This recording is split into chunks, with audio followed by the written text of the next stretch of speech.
mas em nossas conversas, nós temos visto que tem tudo a ver. Conversarmos um pouco um assunto que todos têm consciência, né? Na verdade, eu estou falando aqui em família, não estou falando aqui para desconhecidos, né?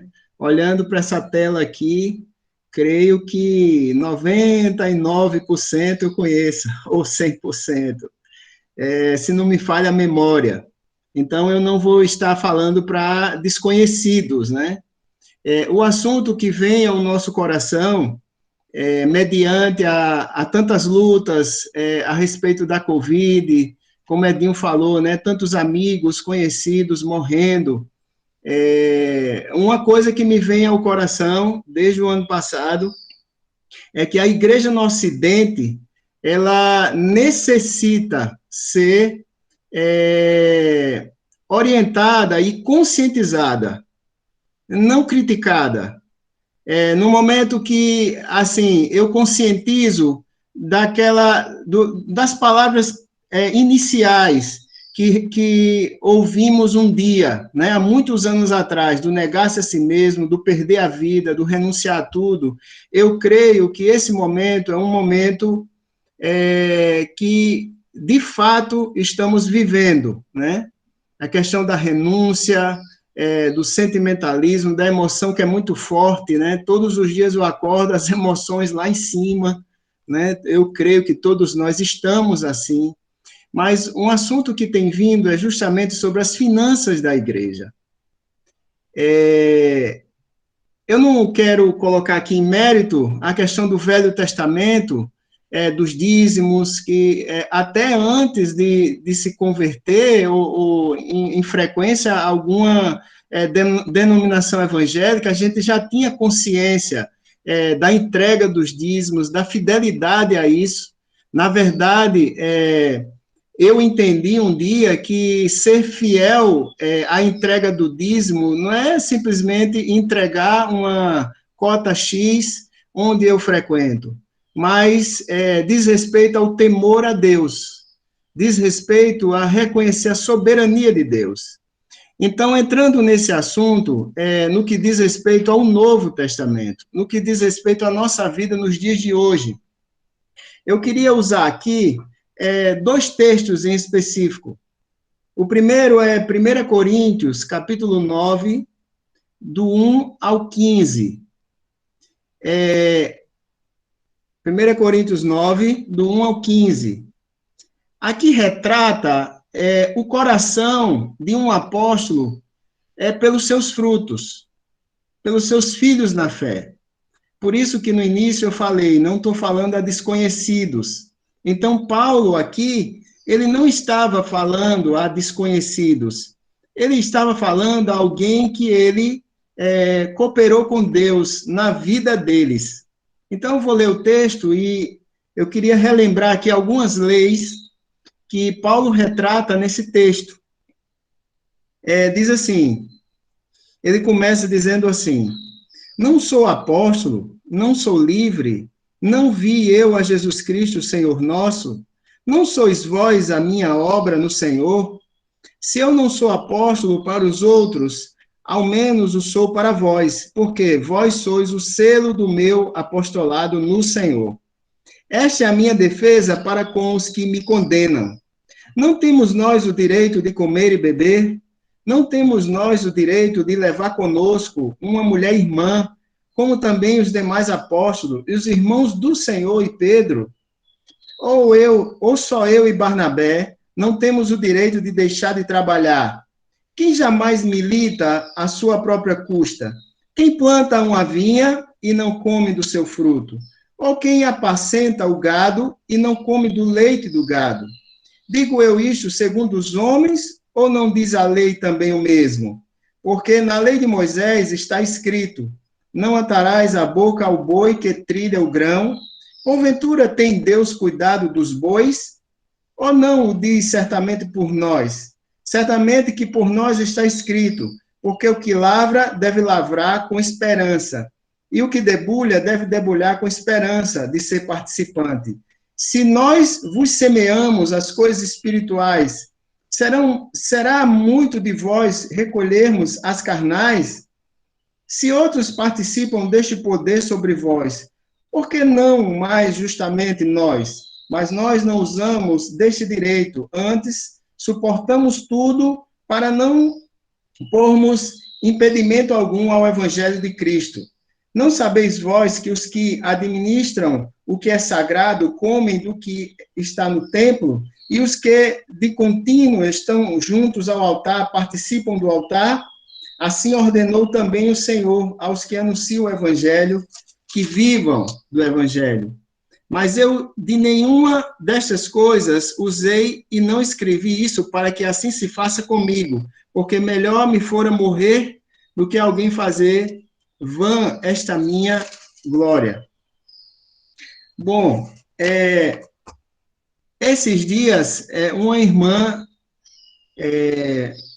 conversou comigo sobre esse assunto e imagina, né, nossa cabeça nessa pandemia, tantos irmãos doentes, né, nossa preocupação, mas aí uma irmã querendo saber, querendo aprender, me fez algumas perguntas sobre esse assunto, né, de provisões, de ofertas.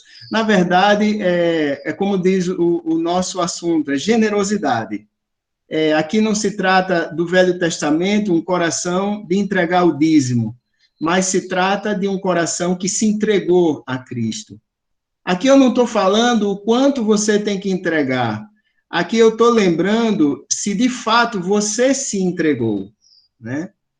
Então, com esse coração, aqui eu lembro um princípio que Paulo coloca nos primeiros versículos 1 e 2, justamente o princípio da troca de benefícios, né? Ele diz assim que aqueles irmãos ali eram um selo do apostolado dele. Na verdade, ele lembrou aos irmãos do trabalho dele ali no meio, num trabalho onde ele semeou o que era espiritual.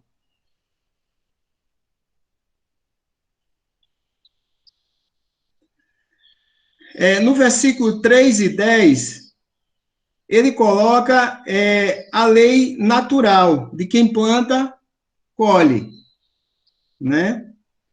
Depois ele fala sobre a questão do direito, né? Ele diz assim: se outros têm o direito de serem sustentados por vós, não temos ainda nós? Versículo 14, ele lembra uma ordem do Senhor. Aqueles que pregam o evangelho, que vivam do evangelho. Bom, essas são leis traçadas pelo homem de Deus a uma igreja que ele se deu, a uma igreja que ele sofria por ela, né? Mas, entrando no assunto de generosidade, eu queria colocar aqui algumas considerações que ele mesmo, mais adiante, ele coloca para essa mesma igreja, para esse mesmo povo. Está em 2 Coríntios 8, de 1 a 5.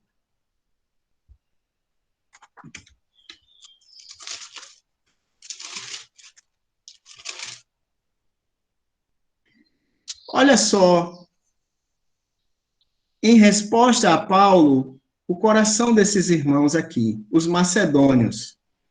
Ele diz assim: também, irmãos, vos fazemos conhecer a graça de Deus dada às igrejas da Macedônia. Como em muita prova de tribulação, houve abundância do seu gozo, e como a sua profunda pobreza superabundou em riqueza da sua generosidade. Porque, segundo o seu poder, o que eu mesmo testifico, e ainda acima do seu poder deram voluntariamente, pedindo-nos com muitos rogos a graça e a comunicação deste serviço que se fazia para com os santos. E não somente fizeram como nós esperávamos, mas também a si mesmos se deram, primeiramente ao Senhor e depois a nós, pela vontade de Deus. Uma primeira consideração aqui, que para mim foi muito forte, e que de fato é o mais importante, é que esses irmãos, antes de pensar em dar qualquer coisa, eles se deram, né? O dar-se a si mesmo ao Senhor. Então, antes de dar qualquer coisa, antes de dar, a generosidade vem de nós para Deus primeiro. Um dia o Senhor plantou a semente da revelação em nosso coração.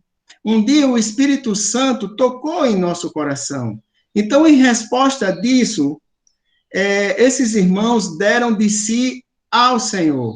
Então, a primeira coisa aí da generosidade que eu vejo no meio de tanta tribulação, de tanta luta, eu preciso dar a mim mesmo ao Senhor. Entro num simples testemunho que eu creio que é comum a qualquer um de vocês. Julgo dessa forma que eu creio que vocês têm um coração melhor do que o meu. Assim, eu fui caminhar essa semana e aqui onde nós moramos, a parte que moramos é esquisito, é escuro. E e já teve assaltos aqui. Na porta da minha casa já teve um assalto terrível que podia dar em morte. Eu creio que Deus livrou a pessoa, né? E só foi levado os pertences. Mas com isso na mente, fui caminhar. Quando eu voltei, estava escuro e eu vi que tinha um homem na esquina da minha casa. A princípio, quando eu vi de longe, o Espírito Santo falou no meu coração que eu deveria seguir, eu não deveria fugir ou sair para outra rua, mas que eu deveria seguir e ir para casa. E aí, quando eu cheguei perto dele, ele perguntou, que horas são? Aí eu falei, né, 7h20 da noite. E aí eu olhei para ele, estava sentado e tinha uma caixa de pizza do lado. E aí eu coloquei assim, eu perguntei assim, tem comida aí? E aí ele disse, não, eu só tenho um pedaço de pizza de chocolate. Eu disse, tá bom. E aí fui, estava na esquina da minha casa, entrei em casa, né? Então tudo que tinha me veio com tanta clareza, sabe, com tanta clareza, assim, sabe aquela coisa do coração, que eu deveria abrir a geladeira e tudo que tivesse ali. Peguei, juntei tudo que era de comida ali. Aí fui colocando, né, fruta, o que tinha. Peguei bolacha, botei numa sacola, banana, tudo, e fiz aquilo. Depois, eu senti o Senhor colocando no meu coração que eu deveria ir no meu guarda-roupa e pegar uma roupa para ele. E aí a minha secretária disse assim, mas não é perigoso, seu Fabiano? Eu disse, não. Aí fui lá, e aí eu dei para ele. E eu vi a alegria daquele homem. E eu voltei. Só que aí, quando eu cheguei dentro de casa, eu lembrei, faltou água, né? Minha esposa disse, levou água para ele? Eu disse, não. E aí eu peguei água, e peguei uma colher que eu esqueci, e aí minha secretária disse, mas não é perigoso? Eu disse, então vamos comigo para você ver. E aí fomos, né? E quando eu cheguei lá, ele estava comendo com a mão. E aquilo tocou meu coração. E aí eu dei a colher para ele e disse, olha, essa colher é sua. E aí dei a água para ele. Olha, aquilo ali tocou meu coração. Voltei para casa, abençoei a vida dele e voltei para casa. Aquilo ali abriu minha mente, um leque, que aquilo ali eu não estava dando para um homem. Aquilo ali eu estava dando para Deus. Primeiro eu tenho que me dar para Deus. E o que eu fizer é consequência disso. Primeira coisa. Segunda coisa, não medir esforço do dar pelas condições financeiras. Aqueles irmãos macedônios, eles não mediam o dar pela condição financeira que eles tinham. Por quê? Porque se eu dou baseado no que eu tenho financeiro, a minha confiança está no que eu tenho, não no que o Pai pode me dar, o nosso Pai. Então, a minha consciência, antes de dar, é que eu preciso medir a minha generosidade do dar naquilo que Deus pode me dar e não naquilo que eu vou dar a quem precisa. Porque se eu confio naquilo que eu tenho, um dia se acaba. Será que eu continuarei com o desejo de dar? Se eu me baseio naquilo que eu tenho para dar, e um dia que acabar, será que eu ainda vou continuar sendo generoso? Então, minha generosidade deve ser medida com aquilo que Deus pode me dar, porque será em abundância. Terceira coisa nesse texto. Fabiana, antes de você entrar no terceiro, deixa eu dividir com vocês o que esse texto, num tempo, falou comigo. Porque é o seguinte, aqui há duas coisas que parecem a mesma coisa, mas não são. São diferentes. Porque no versículo, falando dos irmãos da Macedônia, no versículo 3, ele fala, eles deram tudo quanto podiam, mas aí depois fala, e até além do que podiam. Qual a diferença dessas duas coisas? Percebo, né, e eu vejo dessa forma, talvez o irmão tenha outra interpretação, mas no tocante que ele fala, eles deram tudo que podiam, é quando a gente tem em fartura, com fartura. Então, eu dou daquilo que sobra. Então, sobrou, eu vou dar, né? Então, eu tenho uma camisa que tem 5 anos, eu não uso mais, eu vou dar. Eu tenho uma comida que eu não gosto, eu vou dar. Aquilo, tudo quanto eu posso dar, eu dou. Mas quando fala, e além do que podiam, aí é que está a grande questão, aí que está a cereja do bolo da generosidade, que é daquilo que pode faltar para mim. Ora, eu fiz a minha feira de mês, eu sei que aquilo ali vai dar para um mês. Acontece que do mês passado sobrou uma quantidade de coisas. Aquilo ali eu posso dar que não vai faltar para mim. Mas, se eu der da minha feira exatamente do mês, que eu sei que pode faltar, e eu der daquilo ali, é onde entra aqui o segundo ponto. E até além do que podiam. Porque eu podia dar e não ia faltar para mim, né? Porque tem até um ditado que fala assim, não adianta vestir um santo despindo o outro. Essa frase, eu creio que é uma frase que ela impede a minha real generosidade. Ora, se eu der daquilo que pode faltar, Deus é suficientemente poderoso para recompor aquilo que eu acho que podia faltar. A minha fé está dentro daquilo que pode faltar. Então, seja você desafiado, quando Jesus fala, se alguém te obrigar a andar uma milha, vá com ele 2, tu vai estar mais cansado. Né? Se alguém te obrigar a dar uma capa, dê a ele 2, quer dizer, você pode dar. Você podia dar uma capa, beleza, não ia faltar. Mas você dá 2, pode faltar para você. Então, o desafio, a cereja do bolo da generosidade está nesse ponto. Além, ser generoso, além do que podia ser. Bom, Fabiano. Amém, Edinho, é justamente isso aí. Terceiro ponto, fala sobre, que está no texto, diz que eles foram voluntários, né? Então, quem é voluntário, roga para dar. Eles rogavam a Paulo para dar. Então, quem é voluntário, esses dias, conversando com a diaconia, nós percebemos que alguns irmãos, eles às vezes existe a força maior. Você separa a tua oferta, a tua provisão, seja o que tu separa. Às vezes existe a força maior de você não chegar à diaconia para entregar. Mas, às vezes, há uma negligência de irmãos que guardam em casa. Um dia, um marido perguntou para a esposa, assim, a questão do guardar em casa, né?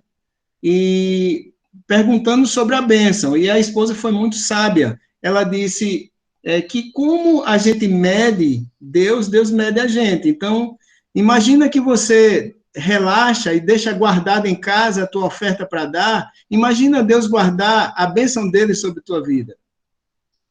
Né? Então, a gente tem que ser voluntário, a gente tem que rogar para dar. né? Então, eu vi nesse texto esses 3 pontos. Mas, para somar com esses 3 pontos, eu queria ler um outro texto também, virando a página. Tem um outro texto que, para mim, fala sobre a motivação do coração. 2 Coríntios 9, do 6 ao 12. Fabiano, 2 Coríntios perdão. 9, Eu do não 6 ao entendi. 12. Eu não entendi Oi? esse rogar, pedir e rogar. Não entendi, meu irmão. Perdão. Porque o texto diz assim, que eles rogavam, eles eram voluntários, eles rogavam para dar, ou seja, eles estavam prontos para dar. Então, eles se colocavam para dar. Eles não. Aí eu coloquei a questão que tem alguns irmãos que têm para dar, mas relaxam. Uns relaxam, e outros, por força maior, não entregam. Deixa para entregar depois o que tem para entregar. Entendeu? Amém, amém, amém. Amém. O segundo texto, para somar com esses 3 pontos, 2 Coríntios 9, do 6 ao 12, diz assim: E digo isto, que o que semeia pouco, pouco também colherá. E o que semeia em abundância também colherá. Cada um contribua segundo propôs no seu coração, não com tristeza ou por necessidade, porque Deus ama quem dá com alegria. E Deus é poderoso para tornar abundante em vós toda graça, a fim de que, tendo sempre, em tudo, toda suficiência, superabundez em toda boa obra, conforme está escrito: espalhou, deu aos pobres, a sua justiça permanece para sempre. Ora, aquele que dá a semente ao que semeia, e pão para comer também multiplicará a vossa sementeira e aumentará os frutos da vossa justiça, para que em tudo enriqueçais para toda beneficência, a qual faz que por nós se deem graças a Deus, porque a administração desse serviço não só supre a necessidade dos santos, mas também redunda em muita gratidão que se dá a Deus.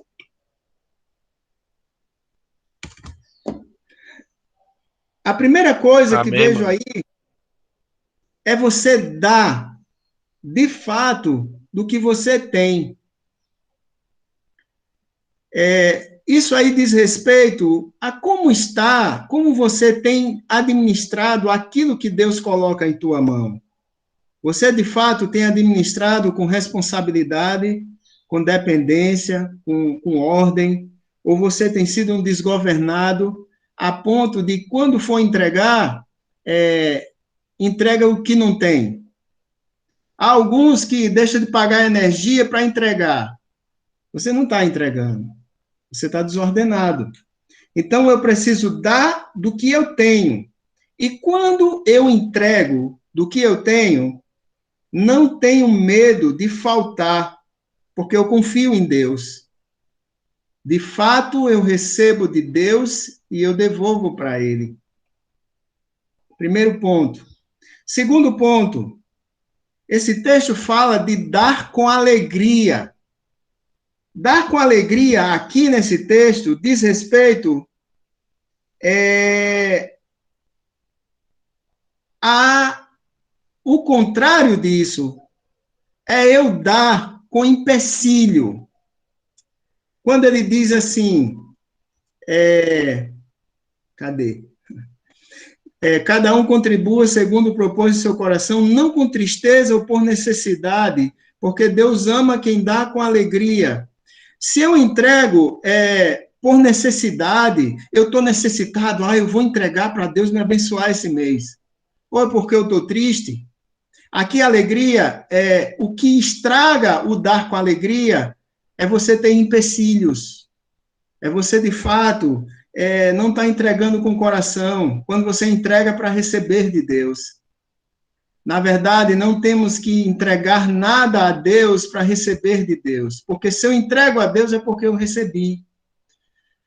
O homem não é digno de dar nada não tem nada que agrade para dar para Deus, a não ser que já tenha recebido do próprio Deus. Um dia, o Senhor veio ao nosso coração, e o nosso louvor é um reconhecimento disso. Segundo ponto. Terceiro ponto. Eu preciso ter clareza dos benefícios de Deus para comigo.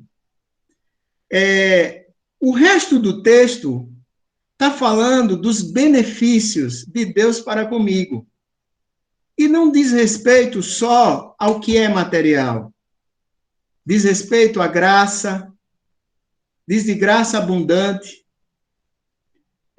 A graça de Deus é algo muito especial. A graça de Deus não é uma liberdade para que eu viva como eu quero. A graça de Deus é o poder dado por Deus para que eu o agrade. Então, se eu quiser agradá-lo, eu preciso ter essa graça de Deus na minha vida. E não tem possibilidade de eu ter essa graça se eu não me der a Ele, se eu não me entregar a Ele. Então, o mais importante aqui não é o que eu adquiro que Deus me dá, uma boa profissão. Isso precisa ser consequência em nossa vida. Aos jovens, eu tenho dito algo, eu não peço que haja uma concordância, mas eu peço que haja oração diante de Deus. Mas aos jovens, eu contei um dia uma experiência minha, não quer dizer que pode ser a sua. Um dia eu contei uma experiência minha aos jovens, assim, quando eu era bem jovem, eu orava, ainda naquela época, estudando para vestibular, para ter um apontamento profissional, e eu orava assim: Senhor, me guia para que eu escolha uma profissão. Que eu nunca fique rico, mas que eu tenha o suficiente para abençoar pessoas. Essa foi a minha experiência. Não quer dizer que é ruim ser rico. Um rico no reino de Deus é aquele que entregou tudo. É aquele que vive da graça de Deus. E aquilo que vem à mão, ele administra conforme a vontade de Deus. Mas a minha experiência foi essa, a minha oração foi essa. E graças a Deus, Deus tem nos dado graça para reconhecer que somos apenas mordomos, que estamos aqui para abençoar, que estamos aqui para servir. Então, em conversas com Edinho, nós vemos que, na verdade, amados, se a gente olha o contexto das situações, do tempo em que nós vivemos,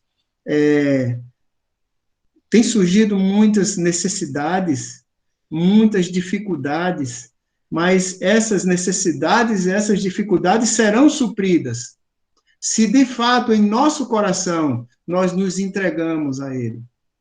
Tudo começa com o meu entregar, a se entregar, a renunciar, a se colocar na mão dele. Porque se isso não funciona, o mais não tem como funcionar. Eu vou me sentir dono de mim mesmo, eu vou me sentir dono do que está na minha mão, do que eu tenho, da minha família, da minha casa, do meu tempo. E uma vida não vai valer para você o que vale para Deus. Para Deus, a vida valeu a vida do seu único filho, Jesus. Por que Deus teve essa atitude de amar o mundo de tal maneira de dar o seu único filho? Por que Deus teve essa atitude? Porque nos amou. Porque olhou para nós e viu a nossa necessidade. Isso se chama compaixão. Compaixão não é ter pena, compaixão é olhar e ver a necessidade do outro e suprir essa necessidade. E nós éramos carentes da vida de Cristo. E Deus olhou para nós e deu a vida do seu filho a nós. Até que ponto vai a compaixão? Até a necessidade. A necessidade do homem era justamente ser resgatado totalmente. E a saída era alguém inocente. E não tinha. Tentou profetas, tentou o homem segundo o coração dele, que a gente olha nos Salmos, o coração de Davi, mas a resposta para a nossa necessidade, para que Deus efetuasse a sua compaixão sobre nossas vidas, era a vida de Cristo. Aquele que nunca pecou, aquele Amém. totalmente perfeito. O único que era capaz de nos resgatar. Amém, amados. Essa é a carga. Amém. Acredito que todos nós fomos abençoados e desafiados com essa palavra. Tem tipo não sei se é parábola, piada, anedota, não sei como poderia dizer isso, mas me ajuda muito quando eu menciono, vi muitas pessoas serem abençoadas, porque diz que um jovem chegou para Deus e disse assim: Deus, é verdade que um dia para ti é 1000 anos para nós? E Deus disse: é verdade, meu filho, não está escrito? Deus, então me arranja R$1. Entenderam a motivação do coração daquele jovem? E aí, à medida que ele mediu, Deus mediu ele. Deus respondeu para ele: está certo, meu filho, espere só um dia. Ou seja, ele iria levar 1000 anos para receber 1 milhão de Deus. Nós não vivemos, os que vivem 100 anos viveu muito. Ou seja, meu amado, à medida que você medir Deus, Deus vai medir você. Outra coisa que eu queria falar, e eu acho muito importante, é que a palavra diz assim: nós somos desafiados a cuidar das coisas do Senhor. Aí eu pergunto para uma pessoa: o que é as coisas do Senhor? Nós somos desafiados a cuidar das coisas do Senhor. Então, tem que saber o que é a coisa do Senhor. E sabe que o Senhor... Por que Fabrício falou que nosso Senhor Jesus morreu? Por que ele morreu? Ele morreu pela noiva dele. Ele morreu pela igreja. Você faz parte da igreja. E aí eu pergunto para você, nessa igreja, ela tem necessitados, sempre vai haver necessitados. Nessa igreja tem os órfãos, viúvas e o estrangeiro que bate nessa porta e os levitas, que são sacados, né? Vamos chamar de levitas, no Novo Testamento vamos chamar de obreiro, né? Vamos chamar aqui os obreiros do Senhor, os pastores da igreja, para viver de tempo integral. Então, a igreja, se você cuida da igreja, você então está cuidando das coisas do Senhor. Aí eu pergunto, essa igreja, ela tem, por exemplo, presbíteros, diáconos, que te assistem, que cuidam de você, ela tem necessitados que precisam ser cuidados pela igreja? Se você não entrega, se você então só nega aquilo que é do Senhor, você não está cuidando das coisas do Senhor. E o que nos preocupa, né, nessa pandemia, por exemplo, que muitas pessoas preciosas, sérias, estão sonegando aquilo que pertence ao Senhor como ato de gratidão. Então, como ficará a igreja? E eu queria colocar mais uma coisa para vocês, em relação, porque quando a gente fala sobre entregar a provisão, a gente fala muito de gratidão e fé. Mas eu queria trazer um adendo, e a gente vai fechar aqui, encerrar aqui, porque depois eu queria falar o testemunho de João Paulo, nós continuamos orando por ele. Queridos, olhando lá no começo, quando a primeira vez eu ouvi falar de dízimo, de um homem chamado Melquisedeque, um homem que apareceu do nada, assim, de repente, na vida de Abraão. E qual foi o momento que ele apareceu na vida de Abraão? Foi no momento que Abraão tinha vencido, com apenas 318 homens, uma guerra que eu calculei por baixo, cerca de 150 a 200 mil homens. Então, com 318, ele venceu um exército, ela venceu 9 exércitos que se juntaram, porque Kedorlaomer, que foi o rei que ele venceu, estava com 4 exércitos e venceu 5. Então, eram 9. E esses despojos, ou seja, essas benesses que é capacete, escudo, espada, calçado, ouro, prata, todas essas coisas, quando o rei vencia, ele pegava tudo isso. Então, Kedorlaomer estava trilionário, que estava com todos esses despojos. Né? Aí vai lá, Abraão, por interesse apenas de resgatar o seu sobrinho Ló, venceu e ficou com todos esses despojos. Se Abraão já era rico, ficou muito mais rico. Mas o mais incrível não foi a questão financeira, foi a questão de uma altivez de Abraão que foi curada. Essa altivez de Abraão, ela foi curada, tá? Através de um confronto. Essa soberba de Abraão, ela foi curada através de um confronto de alguém que apareceu do nada, que disse assim: bendito seja o rei de Israel, criador do céu e da terra, que te entregou, ele que te entregou esse rei em suas mãos, entregou os seus inimigos em suas mãos. Não foi pela sua força, não foi pela sua estratégia de guerra. Abra teus olhos, Abraão. Você está se perdendo, você que é homem de fé.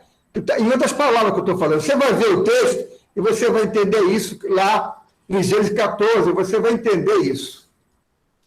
Ou seja, ele confrontou Abraão.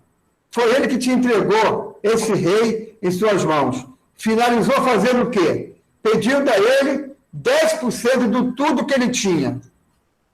Amados, além de fé, além de, que o Fabiano colocou, que generosidade, além de fé e gratidão, existe algo extremamente importante quando você entrega ao Senhor aquilo que pertence a Ele.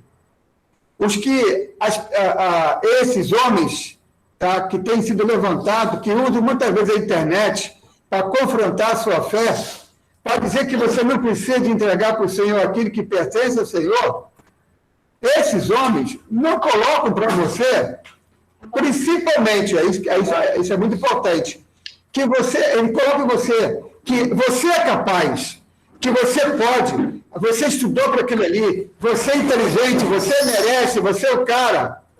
Ele não coloca para você a importância de vencer a tua soberba. Então, pense nisso. Abraão foi confrontado. Bom, amados, Roma chegou. Aqui eu queria que ela falasse para vocês sobre a questão de como está João Paulo, para que nós possamos orar especificamente por ele. João, pode vir aqui. Falar, tá?